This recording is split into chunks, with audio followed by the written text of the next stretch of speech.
Good morning. Trust this new day and new week finds you well today and about the Lord's business. Being as it is the beginning of a new week and what we typically call this time of year Holy Week or Passion Week, that begins with the triumphal entry of Christ into the city of Jerusalem. And then throughout the week, numerous events are chronicled for us in the Gospels leading up to um, the Last Supper. There, the final Passover, the upper room discourse, of course, the betrayal and arrest of Christ, the trials of Jesus before uh, Annas and Caiaphas, and then Pilate, culminating in his crucifixion, and then, of course, on Sunday, his resurrection. So, numerous instances and occurrences that are recorded for us in the gospel narratives.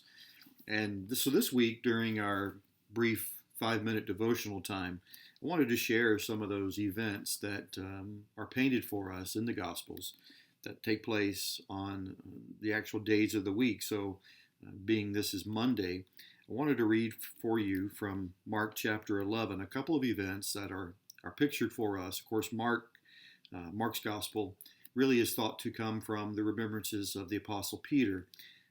Mark coming to faith under Peter's ministry and being mentored by Peter. And so, no doubt, a type of firsthand experience because Peter undoubtedly was there and heard and saw these things. So I want to relate to you this morning, just kind of briefly, and give you some thoughts from Scripture from Mark chapter number 11, beginning in verse 12. Now the next day, speaking after the triumphal entry, when they had come from Bethany, he was hungry, and seeing from afar a fig tree having leaves, he went to see if perhaps he could find something on it. When he came to it, he found nothing but leaves, for it was not the season for figs. In response, Jesus said to it, "Let no one eat fruit from you ever again." And his disciples heard it. So let me stop there. Historically in Scripture, there's numerous references in the Old Testament to the nation of Israel being pictured as a fig tree. There's a very powerful prophetic pronouncement as well in Scripture about the fig tree budding and putting forth its leaves, showing the nation of Israel and its relevance to end times. But at this point, what I think the picture here is of a current condition of the Jewish nation at the time of Christ's first appearing.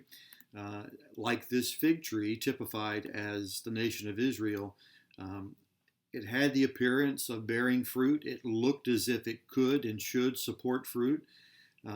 Certainly, the nation of Israel being chosen of God, God's particular people, they'd had the exposure of warnings and witnesses of the prophets over hundreds of years, and yet down deep inside, where it really mattered, there was no fruit there. And that's really what's pictured for us here as Christ sees this fig tree. Jesus sees this fig tree between Bethany and Jerusalem, moving toward it and finding no fruit there. He curses it.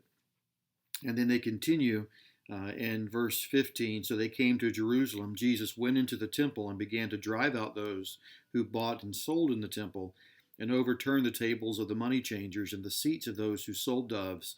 And he would not allow anyone to carry wares through the temple. They were using the temple courtyard as kind of a pass-through, a shortcut to get from one side of the city to the other, just really disregarding what the temple was meant for and established for. And Jesus, while he was there that day, stopped people from cutting through and just not even giving thought or regard to what the temple meant. Then he taught, saying to them, is it not written, my house shall be called a house of prayer for all nations, but you have made it a den of thieves. Of course, earlier in his ministry, at the very beginning, John records how Jesus had similarly cleaned the temple, purged the temple, chased out the money changers, turned their tables over, made a whip of cords and had driven the animals out that were being sold there.